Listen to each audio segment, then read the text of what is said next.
सोचो तुम एक कोल्ड पैक पकड़े हो, ये ठंडा और आरामदायक लगता है ना? यह एक एंडोथर्मिक रिएक्शन है। इसका मतलब है कि यह अपने आसपास से गर्मी सोख लेता है, जिससे वह ठंडा हो जाता है और हमें राहत मिलती है।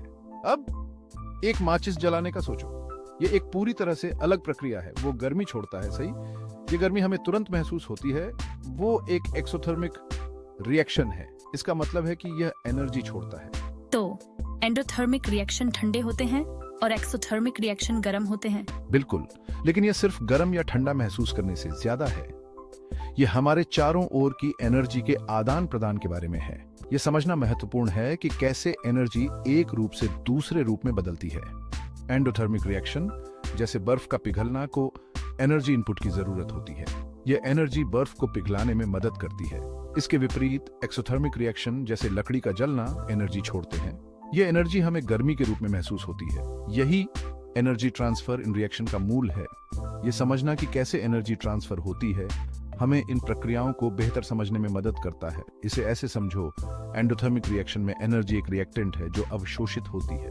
यह प्रक्रिया ठंडक पैदा करती है। एक्सोथर्मिक रिएक्शन में एनर्जी एक प्रोडक्ट है जो रिलीज होती है। यह प्रक्रिया गर्मी पैदा करती है। इन रिएक्शन को समझने के लिए हमें एंथैल्पी परिवर्तन के बारे में बात करनी होगी। यह शब्द बस इतना ही कहता है कि स्थिर दबाव पर किसी रिएक्शन के दौरान कितनी गर्मी अवशोषित या रिलीज होती है। एंथैल्पी सुनने में काफी कठिन लग रहा है। ऐसा नहीं है। इसे रिएक्टेंट और प्रोडक्ट के बीच एनर्जी के अंतर के रूप में समझो।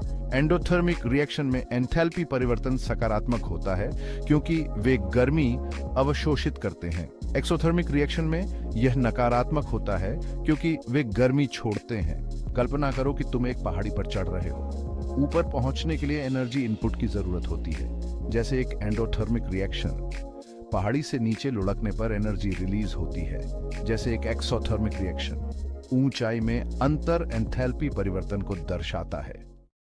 एक्सोथर्मिक रिएक्शन में भी जो एनर्जी रिलीज करते हैं, हमें चीजों को शुरू करने के लिए थोड़ा धक्का देने की जरूरत होती है।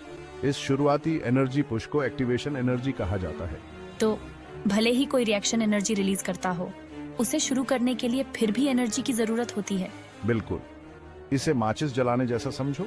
माचिस की तीली को जलाने के लिए आपको शुरुआती घर्षण की जरूरत होती है, भले ही जलने पर खुद ही एनर्जी रिलीज होती है। एक्टिवेशन एनर्जी एक एनर्जी बैरियर की तरह है जिसे रिएक्टेंट को रिएक्शन होने के लिए पार करना पड़ता है। ये बैरियर सुनिश्चित करता है कि रिएक्शन हमेशा अनायास न हो। एंजाइम, बायोलॉजिकल कैटलिस्ट इस बैरियर को कम करते हैं, जीवित जीवों में रिएक्शन को तेज करते हैं।